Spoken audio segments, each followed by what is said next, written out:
안녕하세요. 이과피 교수의 신간읽기입니다. 오늘 함께 나눌 책의 제목은 심장에 관한 거의 모든 이야기, 빌 슈트즈음, 김은영 옹김, 아날로그에서 23년 4월 5일에 발행하였습니다. 이 책의 원저 Pump, A Natural History of the Heart는 2021년에 나온 책입니다. 저자는 척추동물을 연구하는 학자이고 미국 롱아일랜드 대학교 생물학 명예교수입니다. 이 책을 선택한 이유는 지난달에 폐에 대한 책을 소개한 적이 있는데요. 심장에 대한 이야기를 보니까 호기심이 생겼답니다. 이 책은 3부로 구성되어 있고 본문은 352페이지까지 있습니다. 프롤로그에서 이 책의 목적을 이렇게 밝힙니다. 이 여행이 끝날 즈음에는 심장을 자연계에서 신체의 순환계를 구동하는 엔진으로 보는데 그치지 않고 인간의 문화와 본성의 핵심이라는 신비로운 기관으로서 심장이 얼마나 중요한 역할을 하는지 알게 되기를 바란다. 제1부의 제목은 세상의 모든 두근대는 심장에 대하여입니다. 여기는 사람 외에 여러 가지 동물들의 심장에 대해서 얘기합니다. 이 세상에서 가장 큰 심장은 어떤 동물이 가지고 있을까요? 흰 긴수염 고래입니다. 현재 박제해 놓은 심장의 크기가 골프카트만 하다고 하니까요.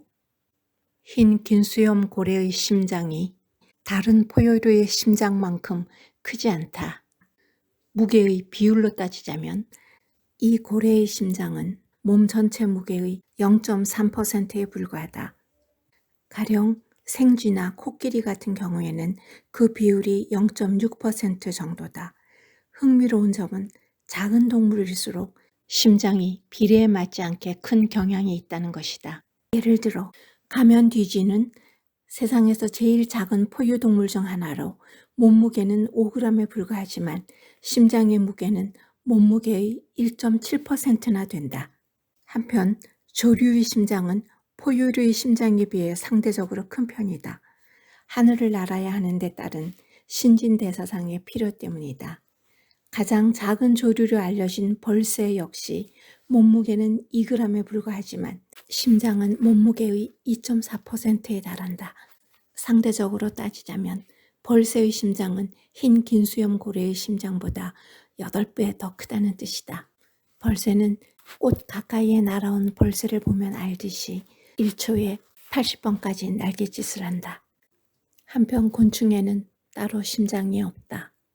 대신에 몸의 정중앙선을 따라 흐르는 등 쪽 혈관을 가지고 있는데 그 혈관에 심장에 있는 것과 같은 판막이 있어서 심장의 역할을 대신하고 있다.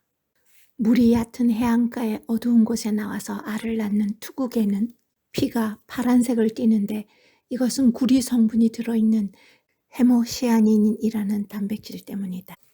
이 투구개는 면역 시스템이 매우 독특해서 수없이 많은 인간의 생명을 살려낸다. 또한 돼지의 심장은 크기나 해부학적 구조 기능에 있어서 인간의 심장과 매우 비슷하다.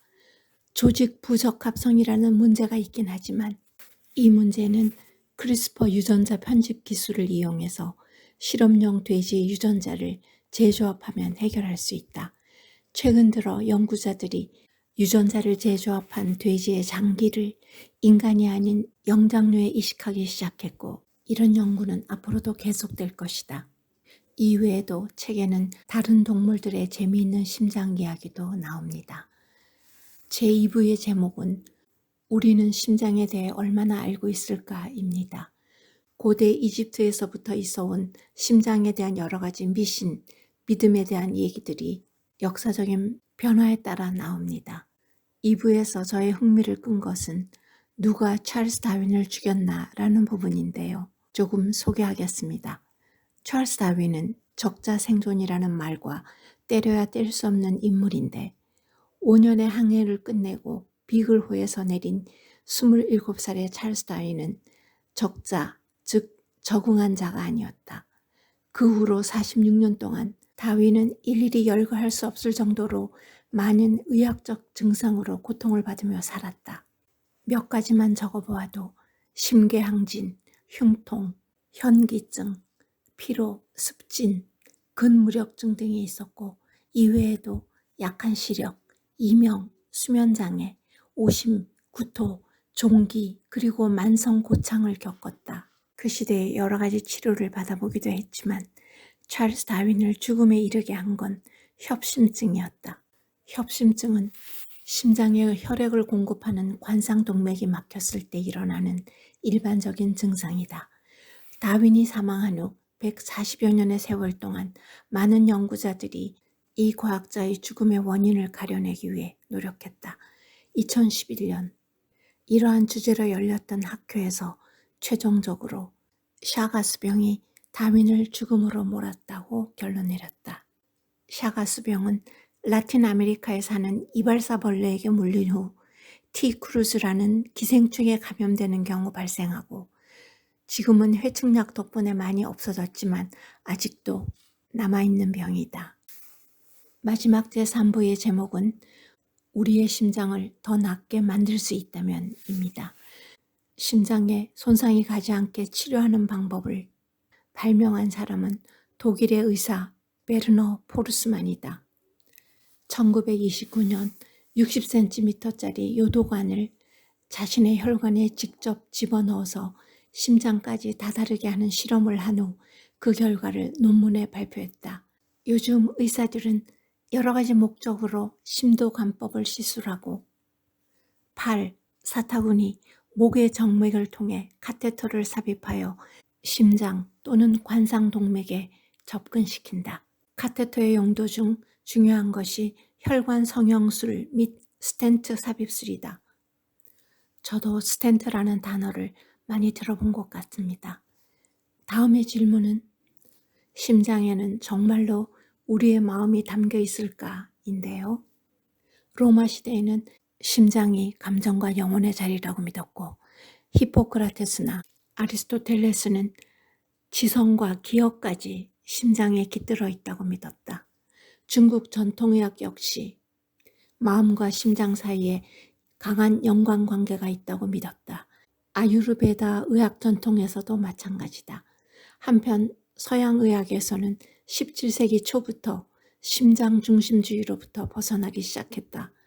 데카르트는 사람의 영혼이 뇌 속에 있는 솜가선에 들어있다고 말했다. 물론 이 설명은 지금은 모두 틀린 것임을 안다. 17세기 중반에 와서 영국의 의사 토마스 윌리스는 본격적으로 뇌와 신경생리학의 현대적인 이해에 선구적인 역할을 했다. 그럼 심장을 이식하면 마음도 전해질까? 심장을 이식받으면 그 기질도 전달된다고 믿는 사람들이 있다. 아마도 가장 유명한 사례가 1988년 매사추세츠 최초의 심장 폐이식 수혜자였던 클레어 실비아의 경험을 담은 회고록이었다. 수술 후에 여러 가지 취향이 바뀌었는데 알고 보니 갑자기 좋아하게 된 음식들은 18세의 나이에 오토바이 사고로 숨져서 그녀에게 장기를 기증했던 그 청년이 좋아하던 음식이었다. 과학적 근거는 발견하지 못했고 심리적으로 수혜자는 기증자의 인격 중 일부가 자신의 몸 안에서 살아있다고 상상하는 경향이 있다는 설명이다. 그러나 여러 가지 사례를 통해서 전신기억이 실제로 존재할 가능성이 제시되기도 한다. 전신기억이란 개인의 경험이 신체 세포에 각인되는 것을 말한다. 물론 과학계 주류에서는 이러한 추론을 지지하지 않는다. 그러나 대한의학에서는 종종 이런 주장을 받아들인다.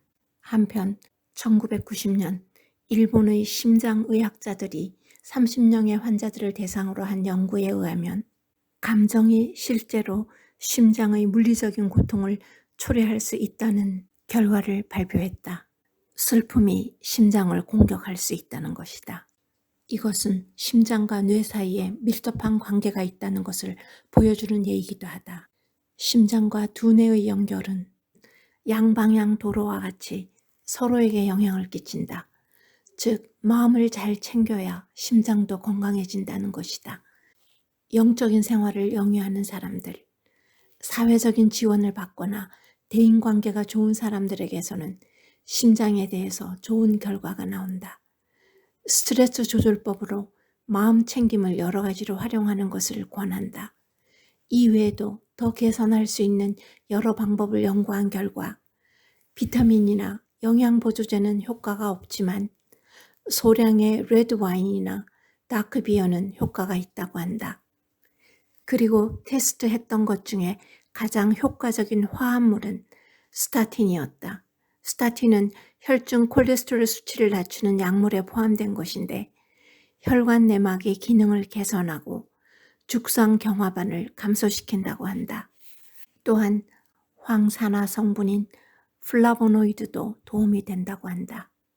요약하자면 매일 적당히 운동을 하고 지중해식 식단을 주로 먹고 적절히 체중을 유지하면서 충분히 매일 7시간 정도의 수면을 취하고 금연을 하고 음주는 적당히 하고 스트레스를 털어버릴 수 있는 기술을 배우고 실천하며 정기적으로 건강 진단을 받는다면 심장을 잘 지킬 수 있다. 그리고 무엇보다 전반적인 절제가 가장 중요하다. 최근에 한 연구는 천연 재료로 만든 음식에 들어있는 3가지 지방산, 미리스트산, 팔미트산, 그리고 팔미톨레산이 심장을 드라마틱하게 키울 수 있다는 것을 발견했다. 앞으로 이 성분들이 풍부한 미얀마 비단뱀의 기름이 상품화될지도 모른다. 지금 현재에도 줄기세포로 심장을 길러내거나 시금치로 심장을 길러내는 연구들을 하고 있는데 아마도 20년쯤 후에는 심장을 갈아 끼울 수 있다는 전망을 하고 있다. 결론은 우리가 건강관리를 위해서 하는 일들이 심장에도 좋다는 어찌 보면 아주 평범한 이야기가 되기도 합니다. 들어주셔서 감사합니다.